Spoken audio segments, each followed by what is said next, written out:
Ya, gitu.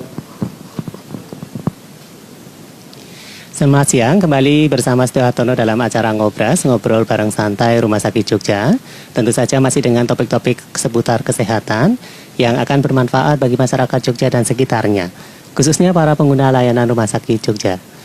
Pada masa pandemi ini, Rumah Sakit Jogja senantiasa memberikan informasi kesehatan, baik itu informasi berupa penyakit-penyakit maupun informasi-informasi terkait layanan kesehatan yang ada di Rumah Sakit Jogja. Masyarakat Jogja dan sekitarnya, khususnya para pengguna layanan Rumah Sakit Jogja, perlu diketahui bahwa dari data saat ini di Indonesia, penyebab kematian tertinggi pada kasus jantung dan pembuluh darah diduduki oleh hampir 50%-nya adalah penyakit jantung koroner. Sehingga tentu saja hal ini menjadi perhatian khusus di mana kalau kita bisa mencegah penyakit jantung koroner, tentu saja akan menurunkan angka kematian akibat penyakit jantung koroner tersebut. Rumah Sakit Jogja melalui Ngobras hari ini, Selasa 22 September tahun 2020, akan berbincang dengan salah satu dokter spesialis jantung di Rumah Sakit Jogja. Beliau adalah Dr. Indah Paranita, spesialis jantung dan pembuluh darah Rumah Sakit Jogja, akan berbicara, membahas terkait deteksi dini penyakit jantung koroner. Selamat siang Dr. Indah. Selamat siang Mas Setio. Mudah-mudahan siang hari ini kita bisa ngobrol santai terkait penyakit jantung koroner yang tentu saja nanti akan bermanfaat sekali untuk masyarakat Jogja dan sekitarnya. Baik, masyarakat Jogja dan sekitarnya, jika nanti ada pertanyaan yang akan disampaikan, silakan bisa meninggalkan live chat di IG kami, Rumah Sakit Jogja, sehingga bisa mengikuti interaktif sampai dengan acara ini berakhir. Baik dokter, sejauh ini dokter, kalau kita mendengar penyakit jantung koroner, otomatis organ yang pertama kita bayangkan adalah organ jantung. Nah, mungkin masih banyak sekali orang yang belum begitu paham tentang fungsi dan cara kerja jantung seperti apa, sehingga nantinya kok bisa muncul penyakit jantung koroner. Monggo dokter. Jantung sendiri ya Mas Setio ya. Jadi jantung itu adalah salah satu organ tubuh yang cukup penting dalam tubuh kita ya. Fungsi jantung adalah sebagai pemompa darah. Pemompa darah yang ini akan memompa darah ke seluruh tubuh dan memperdarahi organ-organ penting di dalam tubuh kita. Sehingga ketika terjadi gangguan pada pompa jantung, maka yang terganggu tidak hanya jantung, tetapi beberapa organ lainnya pun bisa terganggu. Termasuk dalamnya organ vital ya, selain jantung gitu ya dokter. Baik, berarti memang organ jantung betul sekali atau tepat sekali bahwa dinamakan bahwa jantung itu adalah yang paling vital dalam tubuh kita. Iya, bisa dikatakan seperti itu ya. Salah satu organ vital yang ada dalam tubuh kita, karena dia akan memompa darah ke seluruh tubuh begitu ya. Baik, kalau kita sudah tahu fungsi jantung untuk memompa, kemudian muncul istilah atau yang orang sering dengar adalah kena jantung koroner. Nah, kenapa itu kok disebut dengan penyakit jantung koroner, dokter? Mungkin bisa dijelaskan. Mungkin sebelumnya kita harus tahu dulu apa itu koroner. Jadi koroner adalah pembuluh darah yang dia memperdarahi jantung. Jadi pembuluh darah yang dia memberi makan otot-otot jantung. Memberi makan langsung kepada jantung gitu ya? Kepada otot-otot jantung. Dan nutrisi, oksigen dan sebagainya disuplai oleh pembuluh darah koroner ini. Gitu. Ketika terjadi masalah pada pembuluh darah koroner, maka otot-otot jantung akan terganggu. Padahal pompa jantung itu sangat dipengaruhi oleh kerjanya otot-otot jantung. Sehingga koroner ini menjadi vital di dalam jantung karena istilahnya kalau saya mungkin sering mengatakan sebagai irigasinya jantung. Irigasinya ya, jadi memang kanalnya yang untuk dilewatin oleh darah ya, yang menuju jantung maupun yang keluar jantung gitu ya. Tepatnya yang untuk masuk ke jantung. Yang masuk ke jantung, baik berarti kalau koroner tersebut berarti sebenarnya bukan jantungnya sendiri, tetapi salurannya ya, pembuluh darah yang ada ke jantung. Nah, kalau misalkan bisa dijelaskan lagi lebih lanjut dokter, penyakit jantung koroner, berarti yang mengenai koronernya. Nah, kondisi-kondisi apa itu yang di dalam koroner sehingga menimbulkan penyakit jantung koroner itu? Jadi penyakit jantung koroner sebenarnya adalah sumbatan terhadap koroner itu sendiri. Sumbatan itu membuat jantung tidak dapat bekerja dengan baik. Jadi dengan adanya sumbatan di koroner, maka otot-otot jantung akan rusak. Beberapa akhirnya pompa jantung akan turun. Kemudian pasien mengalami gejala-gejala seperti mungkin nyeri dada atau gagal jantung seperti itu. Seperti itu ya. Nah, apa sih yang menyebabkan penyumbatan itu pada koroner? Beberapa faktor resiko seperti hipertensi, kemudian diabetes mellitus, kolesterol, terutama orang-orang yang merokok, dan memang beberapa adalah orang-orang yang memang memiliki istilahnya bawaan. Jadi memiliki riwayat keluarga penyakit jantung, bisa jadi akhirnya memiliki sakit jantung koroner ini. Jadi misalkan ada orang tuanya atau simbahnya dulu mengalami jantung koroner, suatu saat kemungkinan bisa menurun ke anaknya atau ke cucunya. Ke anaknya atau ke cucunya, biarpun tidak secara langsung gitu ya dokter. Ya, baik. Kalau seperti ini, apakah penyakit jantung koroner itu hanya menyerang salah satu golongan orang, ataukah siapa saja yang bisa terkena penyakit jantung koroner? Setiap golongan orang sebenarnya bisa terkena sakit jantung koroner. Hanya saja biasanya untuk laki-laki yang sakit jantung koroner itu rata-rata di atas 40 tahun, sedangkan kalau perempuan di atas usia 50 tahun. Jadi memang kebanyakan usia-usia dewasa sampai dewasa tua gitu yang menyerang ya. Baik dokter, saya akan menyapa masyarakat Jogja terlebih dahulu. Masyarakat Jogja dan sekitarnya, khususnya para pengguna layanan Rumah Sakit Jogja, jika Anda ingin bergabung dengan acara Ngobras pada siang hari ini dan ingin memberikan pertanyaan terkait penyakit jantung koroner, silakan bisa meninggalkan live chat di IG Rumah Sakit Jogja. Kita kembali ke Dokter Indah.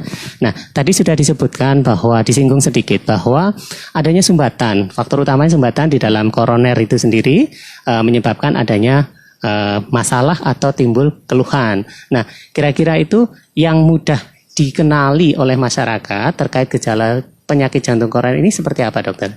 Jadi memang ada beberapa gejala utama istilahnya dari penyakit jantung koroner ini. Yang paling sering adalah nyeri dada kiri. Nyeri dada sebelah kiri. Khas sekali adalah nyeri dada sebelah kiri. Tapi kadang-kadang beberapa pasien yang dirasakan bisa kemudian nyeri sampai tembus punggung, kemudian menjalar ke lengan kiri, atau kemudian beberapa malah yang kurang khas, misalnya nyeri di rahang kiri seperti itu. Rahang justru. Iya, bisa di rahang kiri, mungkin juga bisa di bahu sebelah kiri, itu juga memungkinkan. Beberapa juga yang dikeluhkan ada gejala-gejala seperti nyeri perut, ulu hati, itu juga bisa suatu bagian dari gejala jantung koroner. Jadi malah justru kadang orang kalau nyeri ulu hati gitu hanya memandang sepele bahwa itu paling mah gitu karena kurang makan gitu ya, atau telat makan gitu ya. Jadi kadang perlu waspada. Ya, khususnya pada orang-orang dengan umur yang mungkin sudah di atas 45 tahun, 50 tahun. Kemudian gitu ya, punya tadi diabetes mellitus, perokok, ataupun hipertensi. Ya. Saya pernah mendengar dokter bahwa penderita diabetes mellitus itu ambang nyerinya akan menurun, sehingga mungkin nyeri dadanya bisa tidak berkurang khas. Tidak khas ya. Justru itu malah lebih berbahaya dibanding dengan orang yang tanpa diabetes begitu ya. Iya, istilahnya silent ischemic. Silent ya. Karena seringnya tidak ketahuan, ternyata pasien sudah terkena serangan jantung seperti gitu, itu. Ya. Pada pasien-pasien diabetes mellitus, mungkin yang dirasakan cuma kadang-kadang keringat dingin seperti itu, agak mual, pingin muntah seperti itu, tapi tidak ada rasa nyeri dada yang utama itu tidak dirasakan. Oh gitu ya. Jadi malah justru pada penderita diabetes mellitus kita sarankan untuk lebih berhati-hati dan lebih mengenali adanya keluhan dalam tubuhnya gitu ya. Sehingga terutama keluhan-keluhan yang di dada gitu ya. Ya baik. Lebih lanjut silakan dokter, bagaimana ini caranya untuk mendeteksi secara dini bahwa seseorang itu saat itu ada serangan gitu? Jadi untuk deteksi dini, jadi mungkin awalnya seperti ini. Penyakit jantung koroner itu spektrumnya luas, Mas. Bisa akut, bisa kronik. Gitu. Kalau untuk yang akut, serangan jantung seperti itu, pasien akan tiba-tiba mengeluh nyeri dada, keringat dingin, mual, muntah. Itu kurang lebih mungkin lebih dari 30 menit. Lebih dari 30 menit. Berarti intensitasnya terus menerus gitu ya. Selama 30 menit lebih dan tidak membaik membaik dengan istirahat. Itu kalau serangan jantung. Yang akut gitu yang ya? Akut, yang tiba-tiba dan itu menyebabkan total sumbatan. Jadi sumbatan pada koroner pada tadi koronernya ya? Itu benar-benar tersumbat total seperti itu. Berbeda dengan penyakit jantung koroner yang tipenya kronis. Kalau kronik, pasien itu mengeluh akan nyeri dada, tapi mungkin cuma sebentar, sesaat, 2 saat seperti itu, kemudian membaik dengan istirahat. Bedanya dengan istirahat, membaik, kemudian mungkin intensitas nyeri dadanya mungkin tidak sehebat betul. Akut gitu ya. Jadi masih ada toleransi mungkin ya. Masih bisa ditahan, kemudian biasanya tidak keluar keringat dingin, tidak mual muntah. Jadi yang dirasakan cuma berat di dada seperti itu. Ya, itu kalau dari sisi awam masyarakat yang mengalami ya dokter. Nah, di Rumah Sakit Jogja sendiri, apakah sudah tersedia ini pendeteksi dini orang untuk mengetahui apakah ada PJK atau tidak? Itu ada nggak dokter? Jadi memang ada beberapa alat diagnostik yang tersedia di Rumah Sakit Jogja. Untuk sementara ini yang tersedia di Rumah Sakit Jogja, kita ada alat treadmill test. Treadmill test gitu ya. Jadi ini adalah suatu alat uji latih yang dengan kita menggunakan ini kita akan mengetahui probabilitas seseorang pasien terkena penyakit jantung koroner. Jadi untuk pasien-pasien yang memang memiliki gejala nyeri dada kiri atau tadi memang punya faktor resiko diabetes, hipertensi, bisa kita lakukan treadmill test untuk mengetahui resiko penyakit jantung koroner. Ya, berarti itu malah justru pada orang-orang yang memang ada arah indikasi ke sana itu ya. Mungkin sudah mempunyai riwayat diabetes, mungkin merokok di usia-usia di atas 40, 50 itu mungkin lebih baik melakukan treadmill test gitu ya dokter. Iya, jadi memang istilahnya screening ya. Untuk pasien-pasien yang punya faktor resiko penyakit jantung koroner pada laki-laki usia di atas 40 tahun dan pada wanita di atas 50 tahun memang disarankan untuk melakukan screening resiko penyakit jantung koroner ini.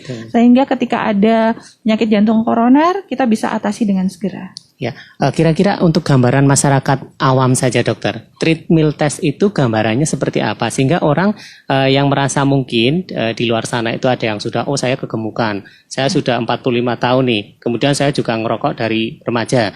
Kira-kira kalau saya mau treadmill itu, gambarannya itu tesnya seperti apa? Apakah saya mampu atau tidak? Kemudian layanan di Rumah Sakit Jogja itu seperti apa untuk mendapatkan akses treadmill itu? Iya. Jadi treadmill test itu gambarannya adalah pasien akan kita minta berjalan hingga berlari di atas alat itu ya. Di atas alat treadmill yang itu kecepatannya setiap 3 menit akan bertambah. Kemudian selain itu pasien kita akan monitor dengan rekam jantung sehingga segala perubahan dari rekam jantung bisa kita awasi. Kemudian untuk beberapa gejala yang misalnya akan muncul pun dari awal sudah bisa kita waspadai. Sehingga dengan alat itu kita bisa mendeteksi pasien ini akan kira-kira bagaimana probabilitasnya terhadap penyakit jantung koroner. Gitu ya. Jadi semua masyarakat Jogja silakan apabila Anda atau keluarga Anda terdekat yang menginginkan untuk screening khusus penyakit jantung koroner bisa mengakses layanan di Rumah Sakit Jogja melalui klinik jantung ya dokter. Klinik jantung bisa dilayani dengan menggunakan asuransi maupun secara umum. Baik dokter, kita kembali lagi dengan beberapa hal menarik sekali terkait dengan penyakit jantung koroner. Jika memang bisa dilakukan pencegahan ini dokter, tentu saja penyakitnya bisa dicegah ya, karena tadi masalahnya adalah sumbatan gitu ya. Berarti kalau kita harus mencegah jangan sampai ada sumbatan. Nah, kira-kira apa saja pencegahan yang bisa dilakukan oleh masyarakat? Iya. Jadi mungkin sebenarnya sumbatan itu bagaimana sih terjadinya itu dulu yang akan kita bahas ya. Jadi sumbatan itu terjadi biasanya kita sebut prosesnya aterosklerosis. Aterosklerosis itu terjadi biasanya karena faktor resiko tadi hipertensi, kemudian diabetes mellitus, kemudian rokok, dan kemudian juga memang pada pasien-pasien yang memiliki riwayat keluarga yang sakit jantung koroner seperti itu.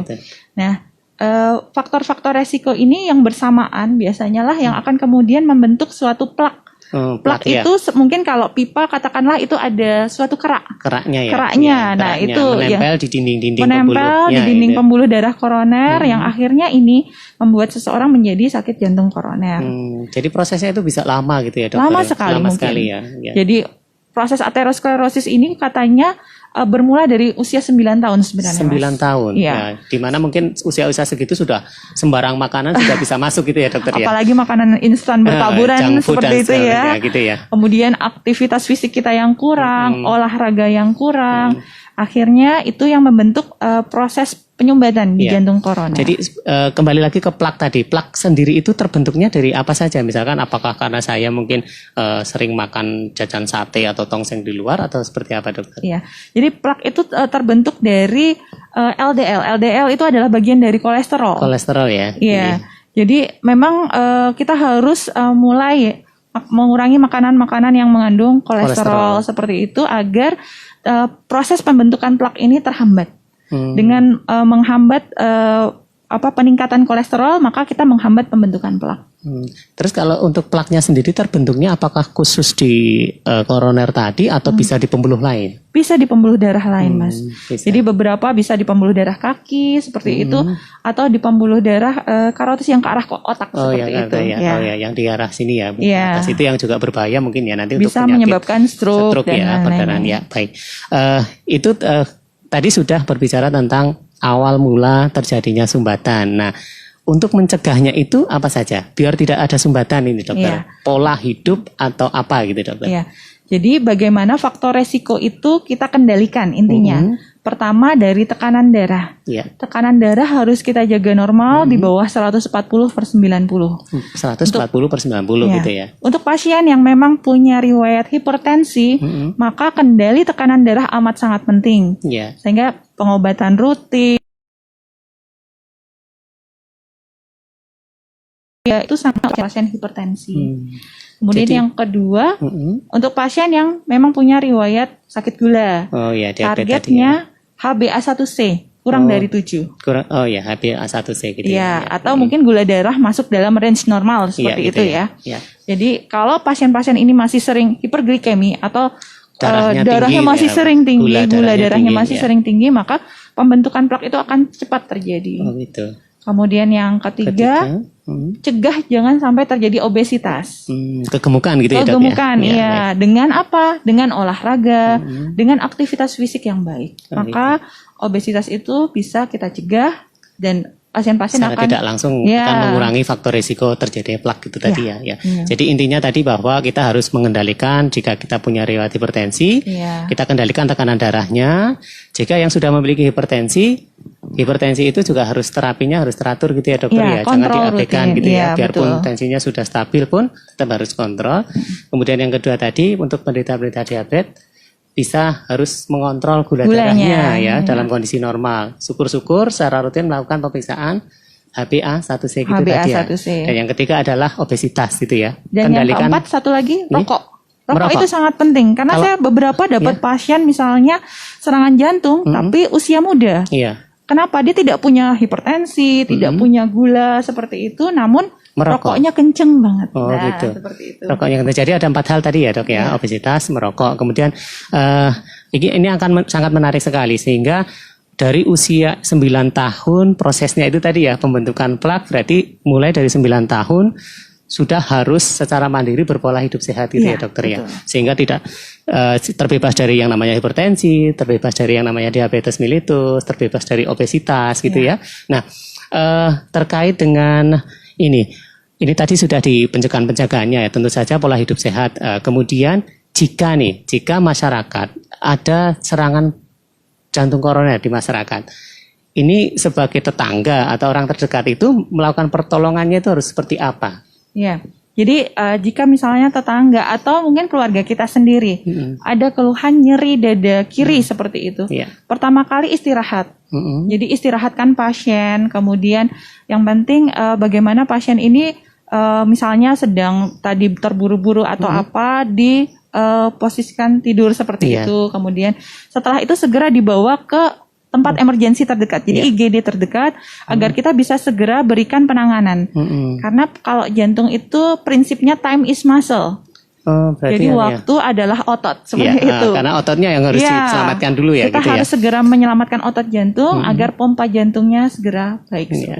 Bukan time is money tapi time is muscle ya. Waktu adalah otot, karena otot jantung itu yang paling vital untuk pemompa jantung gitu ya dokter. Baik dokter, sebelum kembali ke pertanyaan selanjutnya, saya ingin menyapa masyarakat kembali, masyarakat Jogja dan sekitarnya, khususnya para pengguna layanan Rumah Sakit Jogja. Jika Anda saat ini sudah bergabung dengan IG Rumah Sakit Jogja, silahkan jika ada pertanyaan bisa meninggalkan live chat di IG Rumah Sakit Jogja. Kami masih bersama dengan Dr. Indah Paranita, spesialis penyakit jantung dan paru Rumah Sakit Jogja, yang mengampu layanan klinik rumah sakit jantung. Coba kita cek di IG, live IG. Ini ada pertanyaan yang masuk dokter. Ini dari Kartika Giri Aning Tias. Bagi penderita hipertensi, jika tekanan darah sudah terkontrol, apakah bisa dihentikan obat hipertensinya? Monggo dokter. Terima kasih atas pertanyaannya. Jadi untuk pasien-pasien dengan hipertensi, jadi obat memang kita gunakan untuk mengontrol tekanan darah. Bagaimana kita menyetop obat? Jadi menyetop obat itu harus kita titrasi down istilahnya. Kita turunkan perlahan-lahan. Dosisnya ya. Tidak langsung kemudian sudah minum obat, kemudian tidak langsung kita stop. Tapi kita turunkan perlahan-lahan dosisnya hingga pasien itu memang kalau memang normal bisa kita lepas seperti itu. Bisa lepas. Ya, gitu ya. Tapi harus dititrasi down dulu, jadi harus turun-turun perlahan dan kita yakin tidak ada peningkatan tensi yang bermakna setelah kita lepas obatnya. Ya, berarti tidak serta-merta begitu dicek kontrol pertama tekanan darah normal terus lepas obat gitu ya. Tidak, karena itu akan berbahaya ya. Karena hipertensi salah satunya memang berisiko terhadap jantung koroner dan mungkin penyakit yang lainnya gitu ya dokter. Betul, ya. Baik, ini belum ada live chat kembali, kita beralih ke pertanyaan yang lain. Gini, jika ini ada serangan penyakit jantung koroner, kemudian sudah dibawa ke Rumah Sakit Jogja, ya, RSUD Kota Yogyakarta. Bagaimana proses perawatannya untuk penderita jantung koroner di Rumah Sakit Jogja, dokter? Ya. Mungkin bisa diceritakan. Jadi kalau yang terjadi adalah suatu proses akut ya. Jadi kita biasanya sebut serangan jantung seperti itu. Untuk pasien-pasien dengan serangan jantung yang masih bisa kita istilahnya trombolisis. Trombolisis adalah usaha yang kita lakukan untuk mengencerkan sumbatan. Gitu. Itu dengan obat-obatan. Dengan obat-obatan, harapannya sumbatannya bisa diencerkan seperti itu, maka kita akan lakukan. Syaratnya biasanya onset kejadian serangan ini adalah kurang dari 12 jam. Awal mula ya. Awal mula pasien dari mengeluh nyeri dada sampai ke UGD dan ketemu petugas medis seperti itu adalah kurang dari 12 jam. Kurang dari 12 jam. Kenapa 12 jam? Karena kalau sudah lebih dari 12 jam kita lakukan proses trombolisis tadi, maka biasanya tidak akan bermakna. Jadi di bawah 12 jam baru tindakan trombolisis tadi bermakna gitu ya dokter ya. Bisa jika makin cepat makin baik dan biasanya dengan onset yang cepat, maka sumbatan itu bisa diencerkan, bisa berhasil diencerkan. Kalau tidak berhasil diencerkan dengan obat-obatan, biasanya kita akan lakukan yang namanya pemasangan ring atau kateterisasi jantung yang akhirnya dipasang ring seperti itu. Dipasang ring jantung gitu ya. Untuk tindakan selanjutnya untuk yang benar-benar untuk membebaskan dari sumbatan tadi ya, memperlancar koroner tadi ya. Baik dokter,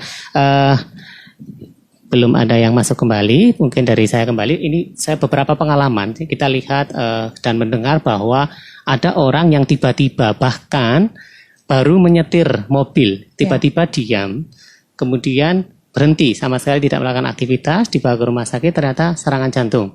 Nah, kalau kondisi-kondisi seperti itu tentu saja kan tidak terlalu lama ya, awal mulanya sampai dengan dibawa ke rumah sakit. Kira-kira perkembangannya itu atau prognosisnya itu sampai dengan kesembuhan atau tidak bisa disembuhkan kalau kondisi seperti itu? Iya, jadi memang prognosisnya atau kedepannya dari pasien-pasien serangan jantung ini sangat bervariasi, tergantung seberapa banyak sumbatan pada koronernya. Kalau sumbatan itu total, biasanya sampai mengakibatkan henti jantung. Kemudian pasien juga bisa mengalami gagal jantung akut seperti itu. Atau kemudian juga bisa yang paling parah adalah suatu gangguan irama seperti itu. Nah, ketiga hal ini lah yang harus kita lakukan tindakan pada pasien-pasien serangan jantung. Karena kalau tidak dilakukan dengan segera tindakan tadi, trombolisis, pengenceran sumbatan, atau pemasangan ring segera, maka nyawa pasien yang akan kemudian berbahaya seperti itu.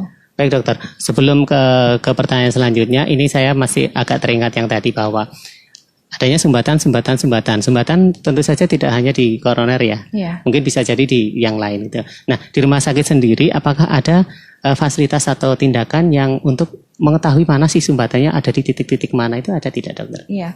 Jadi gold standard atau standar bakunya kita mengetahui penyakit jantung koroner adalah sebenarnya kateterisasi jantung. Kateterisasi jantung adalah suatu tindakan di mana kita memasukkan kontras melalui IV ya, jadi intravena melalui jalur pembuluh darah dengan kateter. Kemudian kita akan mencitrakan, jadi kita akan menggambar pembuluh darah koroner itu dengan X-ray.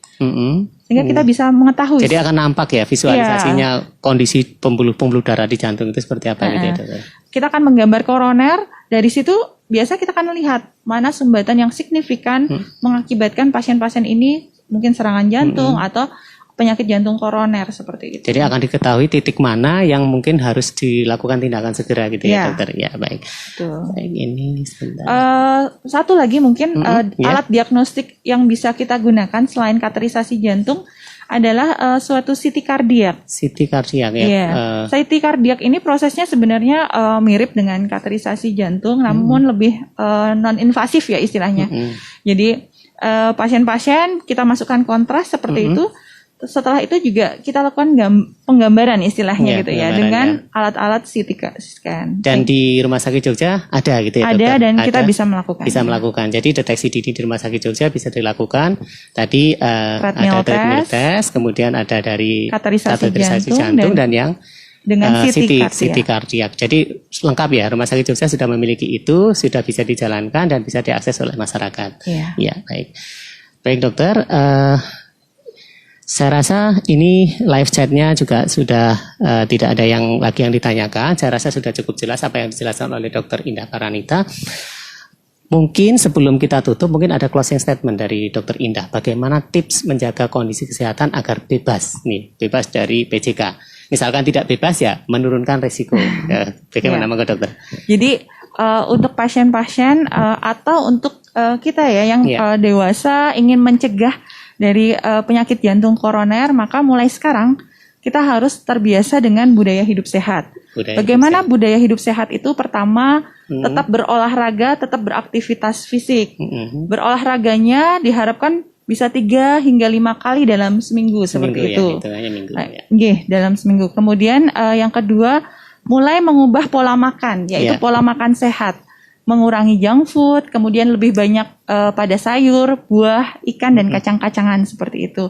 Kurangi makanan berkolesterol tinggi, kurangi konsumsi makanan-makanan yang mungkin goreng-gorengan, instan, berlemak. Nah, itu sudah harus kita mulai kurangi sejak dari sekarang. Terus yang ketiga, untuk teman-teman yang masih merokok. Nah, ini harus stop rokok. Stop rokoknya ya. Rokok tidak hanya mengakibatkan jantung koroner, tapi juga mengakibatkan organ lain juga terganggu seperti itu. Stop rokoknya tidak harus menunggu ada gejala gitu ya dokter? Iya. Nanti kalau sudah serangan jantung, untuk apa lagi ya kita sudah tidak begitu bermakna gitu ya. Iya. Terus kemudian juga kurangi konsumsi yang mungkin terlalu manis untuk pasien-pasien yang diabetes. Gitu ya. Jadi bisa mengontrol gula darahnya.